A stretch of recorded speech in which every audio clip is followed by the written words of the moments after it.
Well, I think it's important to note, Bob, that I just want to reference to you talk about Northeast Iowa and how badly we need the rain up there. I did a little rain dance last Saturday, and I know Mother Nature has a portion control problem, but we hope that they get the rain they need because crops are very important to our state. And obviously last summer we were dealt that 1-2 punch with the pandemic and the derecho. And it's interesting because there isn't actually a definition for derecho in the relief in federal code. So Congressman Feenstra and I are working together on this. It's making its way through the Appropriations Committee process, but we're hopeful that getting that designation will open up relief for Iowa's agriculture producers. And as you know, I mean, grain bins, crops were destroyed. The damage was just so devastating for so many people. And so that's what we're working on to try to at least make sure there's an acknowledgement that a derecho did happen here, and we're going to be prepared for the future.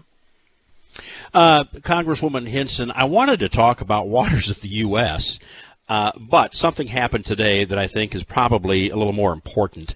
The Supreme Court has made a decision that could enable U.S. Environmental Protection Agency to grant some new extensions of these small refinery exemptions, which we thought that was handled in district court. So what's your reaction? What's going on? What's next? Well, I'm incredibly disappointed in this decision, and obviously the Supreme Court ruling deemed that the EPA can indeed grant those waivers to small refineries, meaning that the refineries don't have to uphold our biofuel blending requirements in their fuel. I think that's wrong. I think it's the wrong direction because the EPA is now going to determine whether or not that's going to happen. And so I'm calling on the administration to not grant these waivers. They should maintain the integrity of the renewable fuel standard. Instead, they should be turning to our biofuel industry as we are dealing with fuel supply challenges in the country. Biofuels are ready to go, clean energy. I talked with the Department of Defense yesterday in our budget hearing about this, asking them to look into using more biofuels to help reduce their carbon footprint. So that's what we should be focusing on. It's just a win-win if we can support our biofuels industry. And unfortunately, this decision, I believe, takes it in the wrong direction. Is there a next step? I mean, is there some relief? Well, I think the next step is, again, continuing to advocate to the administration's EPA that they should not be granting these waivers. So I think you can count on our entire Iowa delegation to advocate in that regard, standing up for rural America. It seems like farmers in Iowa are continually under attack from the administration right now. And so between you talk about the navigable waters rule and then this potentially happening, it's another 1-2 punch, and I'm calling on the administration to reverse course here.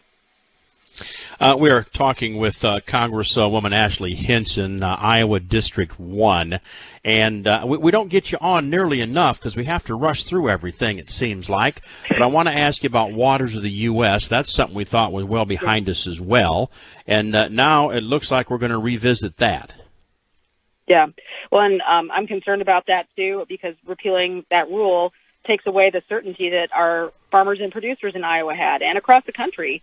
And like typical D.C. fashion, we have bureaucrats who've never stepped foot in Iowa trying to regulate our ditches and our ponds on our farms. And so I'm working with Congresswoman Miller Meeks on this and introducing a resolution that would protect the navigable waters rule and push back against any reinstatement of WOTUS.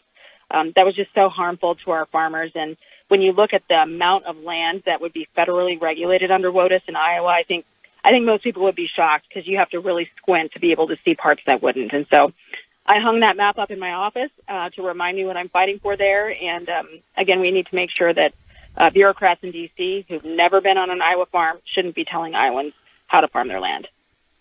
Well, we certainly appreciate you talking to us here on The Big Show.